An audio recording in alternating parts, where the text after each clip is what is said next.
అలా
ఈరోజు నెల్లూరులో 16వ డివిజన్లో ఏదైతే సర్వేపల్లి కెనాలు కట్ట మీద ఇళ్ళున్నాయో ఆ ఏరియాలో యాక్చువల్గా యొక్క భవిష్యత్తు గ్యారంటీ కార్యక్రమంలో ఈరోజు అందరం పాల్గొనడం జరిగింది. ఇప్పుడే యాక్చువల్గా కొన్ని ఇళ్ళు తిరిగాం, ఒక 20 ఏళ్ళ దాకా. ఎక్కడికి పోయినా ఒకే నినాదం, ఒకటే చెప్తున్నారు, ఈసారి మీకే, ఈసారి వచ్చే తెలుగుదేశం పార్టీ. అంటే వాళ్ళే డిసైడ్ చేస్తున్నారు. అంటే మేము అడగకముందు, వాళ్ళ గడప తొక్కకముందు వాళ్ళు చెప్తున్నారు ఈసారి మీకే, ఈసారి వచ్చే తెలుగుదేశం పార్టీ. అంటే రాష్ట్రంలో ఏ పార్టీ వచ్చేది కూడా వాళ్ళు క్లియర్ కట్గా చెప్పేస్తున్నారు. అంత వేవ్ ఈరోజు తెలుగుదేశం పార్టీకి రాష్ట్రంలో ఉంది. రాష్ట్రంలో వేవ్ అనేది మొన్న తెలంగాణలో కాంగ్రెస్ గెలిచినప్పుడు కూడా లాస్ట్ 2 monthsలో వచ్చింది. అదేవిధంగా కాంగ్రెస్ కర్ణాటకలో గెలిచినప్పుడు లాస్ట్ 2 monthsలో. కానీ ఈ రాష్ట్రంలో మాత్రం మొదటి సంవత్సరం తర్వాత నుంచే మొదలైపోయింది. మరి 1 year నుంచి అయితే చాలా ఉధృతంగా ఉంది ఆ వేవ్. మరి మన చంద్రబాబు నాయుడుని అరెస్ట్ చేసిన తర్వాత అది ఇంకా ఉధృతమై ఎక్కడ పెట్టినా అంటే వచ్చే తెలుగుదేశం.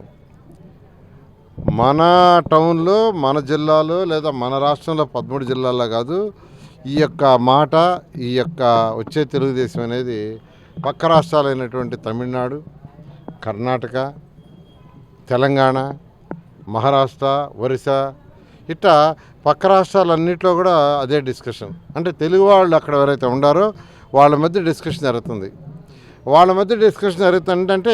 ఇక్కడ వాళ్ళ బంధువులు, మిత్రులు ఫోన్లు చేస్తూ డిస్కషన్లో వాళ్ళు డిస్కస్ చేయటం. ఎవరైనా బయట ఆంధ్రాలో తప్ప బయట ఉన్న ఏ తెలుగువాడైనా ఈరోజు మాట్లాడేది ఆంధ్రప్రదేశ్లో తెలుగుదేశం పార్టీ వచ్చేస్తుంది, నారా చంద్రబాబు నాయుడు ముఖ్యమంత్రి అవుతున్నాడని.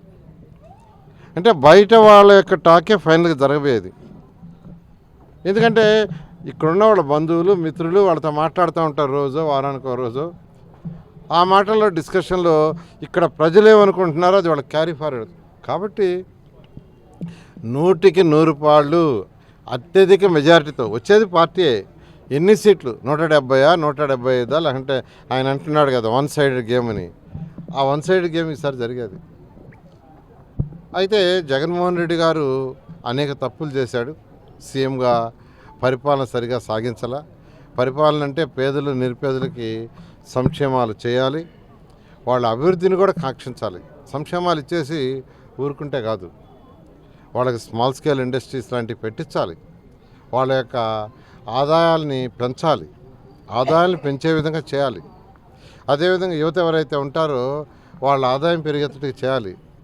నేను యాక్చువల్గా ఇవాళ మధ్యాహ్నం 9వ డివిజన్లో తిరిగాను. అక్కడ ఒక 6 మంది నన్ను ఇవాళ కలిసిన వాళ్ళల్లో, సార్ బెంగళూరులో ఐటీ చేస్తున్నాం, చెన్నైలో ఐటీ చేస్తున్నాం, హైదరాబాద్లో ఐటీ చేస్తున్నాం 6 మంది చెప్పారు. వాళ్ళ తల్లిదండ్రుల బ్యాక్గ్రౌండ్ అడిగితే తల్లిదండ్రులు మెజారిటీ లేడీస్ అయితే ఇళ్లలో పనిచేసుకుంటున్నారు, తండ్రి అయితే ఆటో కానీ లేదా చిన్న మెకానిక్ కానీ లేదా షెంటరింగ్ పని. అంటే ఈరోజు వాళ్ళు ఐటీ ఉద్యోగులు అయ్యారంటే ఆ రోజు నారా చంద్రబాబు నాయుడు హైదరాబాద్లో మాదాపూర్లో వేసిన బీజం. ఒక్క బిల్డింగ్ కట్టాడు, ఆ బిల్డింగ్ తోటి హైదరాబాద్లో మొత్తం ఐటీ బిల్డింగ్స్ వచ్చేసినాయి. వేల మందికి ట్రైనింగ్ ఇచ్చారు, దాని ద్వారా వేల మందికి ఉద్యోగాలు వచ్చినాయి. వాళ్ళందరూ ఈరోజు ఇతర రాష్ట్రాలు ఇతర దేశాల్లో వచ్చేసారు. అది ఆ విధంగా పేదలు నిరుపేదలైన వాళ్ళ ఆర్థిక స్థితిని పెంచాలి. మరెన్నో వీడియోల కోసం మా ఛానల్ ని సబ్స్క్రైబ్ చేసుకుని పక్కనే ఉన్న బెల్ ఐకాన్ ని క్లిక్ చేసి యాక్టివేట్ చేసుకోండి.